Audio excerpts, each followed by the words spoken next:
な。おい。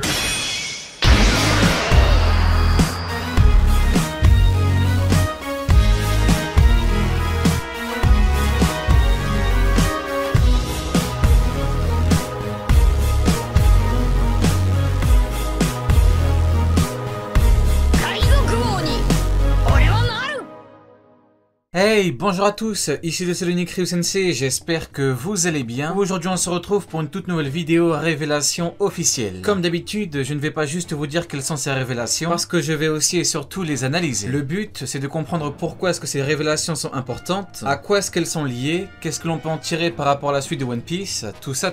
Juste avant de commencer, on n'oublie pas le pouce bleu sous la vidéo, merci pour les pouces bleus, ça fait toujours plaisir et c'est parti.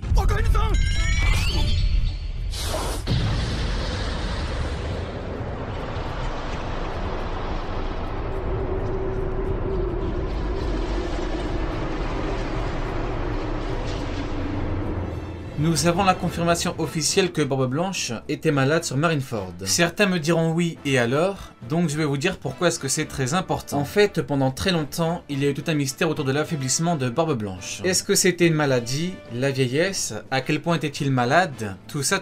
Ici on apprend donc qu'il était malade et que cela a affecté sa puissance globale. Le Barbe Blanche qui a combattu à Marineford était donc très affaibli par rapport à sa réelle puissance quand il était en pleine forme. Officiellement, on sait qu'un équipage Yonko égale la marine. Ce n'est pas moi qui le dis, c'est Garp sur Water 7. Si un équipage Yonko égale la marine tout entière, cela veut dire qu'un Yonko est bien plus puissant qu'un amiral. Le problème c'est que sur Marineford, Barbe Blanche n'a pas été en mesure d'écraser les amiraux, sauf quand Ace a perdu la vie, et encore, Akainu a réussi à lui causer de gros dommages. On sait donc maintenant que la raison officielle, c'est surtout sa maladie, parce que son niveau de puissance a été réduit.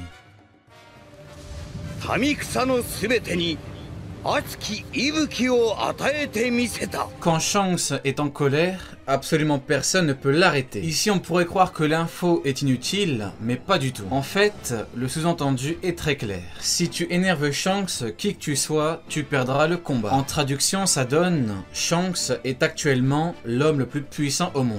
On a souvent été amené à parler de ça, et on a toujours affirmé que Shanks était bien celui qui se situait au sommet du monde en termes de puissance. Aujourd'hui, on a donc la confirmation et c'est parfait. Shanks est l'héritier de Goldie Roger qui était le pirate le plus puissant au monde, qui par ailleurs a sauvé le monde de la plus grande des menaces. Il est donc normal que Shanks soit le plus puissant.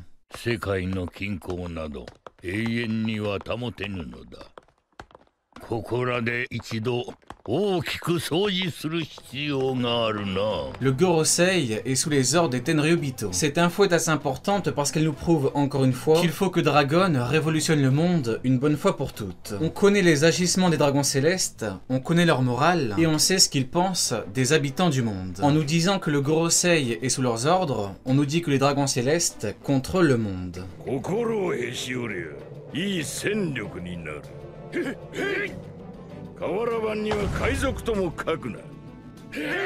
Kaido est terrifiant de par son existence et son immortalité apparente. Ici c'est assez intéressant parce que grosso modo, il faut comprendre que les gens en général ont peur de Kaido parce que Kaido est une créature qui ne peut pas être tuée. Ça peut paraître bizarre dit comme ça, mais le fait d'être immortel, c'est vraiment quelque chose qui peut faire peur. Maintenant, reste à voir ce que, de par son existence, signifie réellement. Parce que pour le coup, c'est assez vague.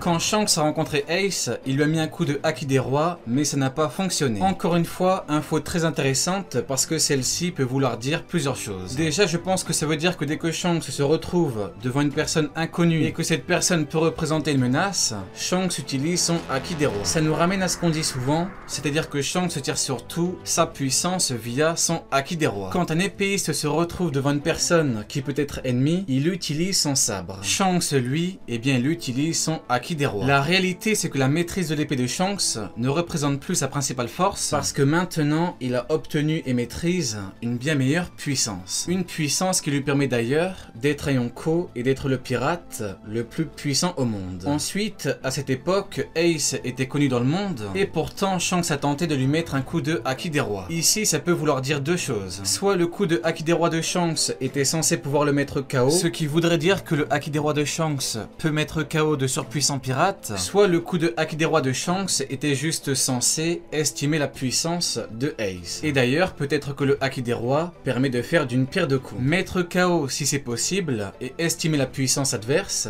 même si ça ne fonctionne pas. Maintenant, il faut s'intéresser au pourquoi est-ce que le coup de haki des rois n'a pas fonctionné. Ici, c'est soit grâce à la puissance de Ace, ce qui m'étonnerait parce que Shanks n'aurait pas tenté ça en connaissant la puissance de Ace, soit les coups mentaux du haki des rois ne fonctionnent pas sur les personnes qui ont également le haki des rois. Pour moi, c'est ça parce qu'après analyse, c'est la conclusion qui me semble la plus crédible.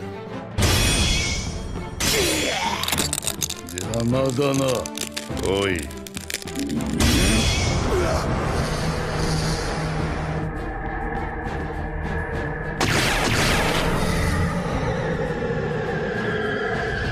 À l'époque où Edward Newgate n'était pas malade, il a été considéré comme étant pire que le diable. Cette phrase est là pour nous rappeler que Barbe Blanche était immensément puissant pré-maladie et le terme diable n'est pas utilisé au hasard. En effet, dans un monde où les bails démoniaques sont très présents, cette comparaison signifie qu'il est vraiment monstrueux. À l'époque où il était au sommet de sa puissance, un Shichibukai a essayé de le tuer. Alors malheureusement, on n'a pas plus d'infos par rapport à ça, mais de ce qu'on a vu sur Marineford, je pense que l'on peut clairement penser à Crocodile.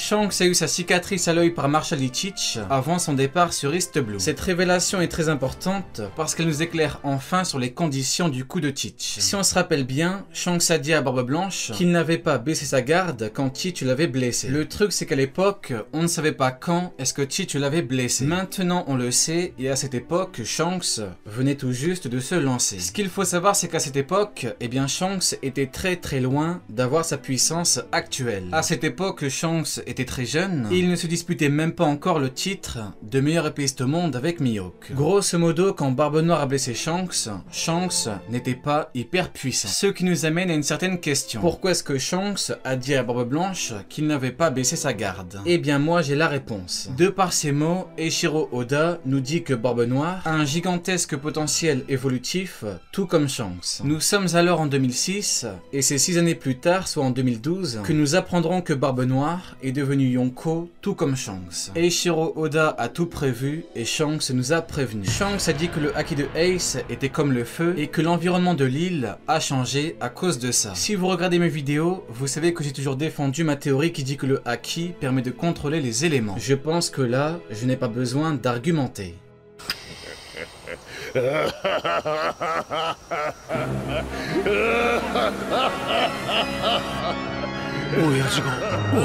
Après la fin de Rox, Barbe Blanche était le seul à pouvoir rivaliser avec Goldie Roger. Encore une information importante, même si nous, on connaît parfaitement le classement par puissance dans la piraterie. Il est dit que Barbe Blanche était le seul à pouvoir rivaliser avec Roger, donc Barbe Blanche est officiellement plus puissant que Kaido. Même si on savait que Barbe Blanche avait été présenté comme étant le pirate le plus puissant après la mort de Roger, ceci clôt une bonne fois pour toutes le débat Barbe Blanche contre Kaido.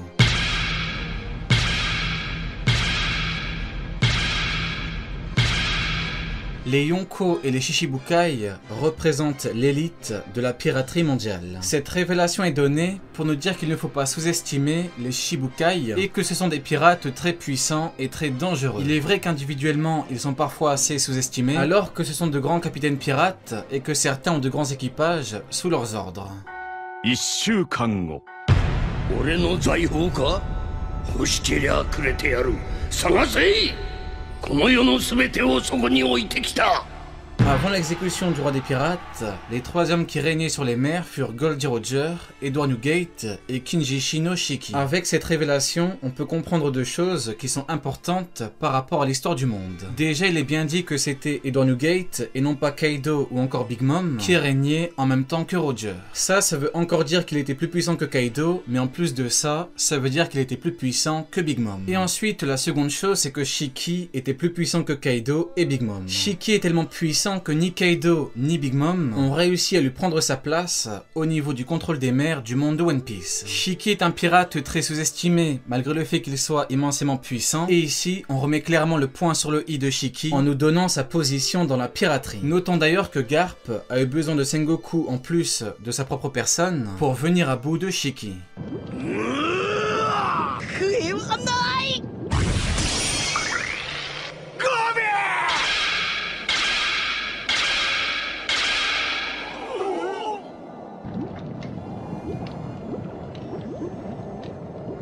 Et on termine avec une autre grosse révélation, la marine essaie de reprendre les territoires des Yonko étape par étape. À première vue, cette révélation peut paraître anodine, mais pas du tout. Beaucoup pensent que la marine est beaucoup plus puissante que les Yonko, et même qu'un Yonko égale un amiral en termes de puissance. L'argument qui est avancé quand on demande, alors dans ce cas-là, pourquoi est-ce que la marine n'écrase pas les Yonko, c'est que la marine ne voudrait, soi-disant pas, briser un soi-disant équilibre. Ici, on a donc le contre-argument parfait et officiel. La marine cherche bien à récupérer les territoires des Yonko étape par étape. La marine n'est pas assez puissante pour battre les Yonko un par un et doit donc procéder étape par étape afin de pouvoir avoir des chances de reconquérir les territoires. Le véritable équilibre, c'est que la marine est aussi puissante qu'un équipage Yonko, et ce qui maintient l'équilibre, c'est que les Yonko sont ennemis et non pas alliés. L'équilibre des forces, ça veut dire que ces grandes puissances sont égales en termes de puissance, et donc un affrontement direct aurait de lourdes conséquences pour les 2 parties. C'est pour cette raison qu'ils ne s'attaquent pas et que la marine a eu besoin des Shichibukai et de se préparer longuement sur son terrain afin de pouvoir combattre un seul Yonko. Allez, Diane, tu n'auras pas regardé ma vidéo pour rien.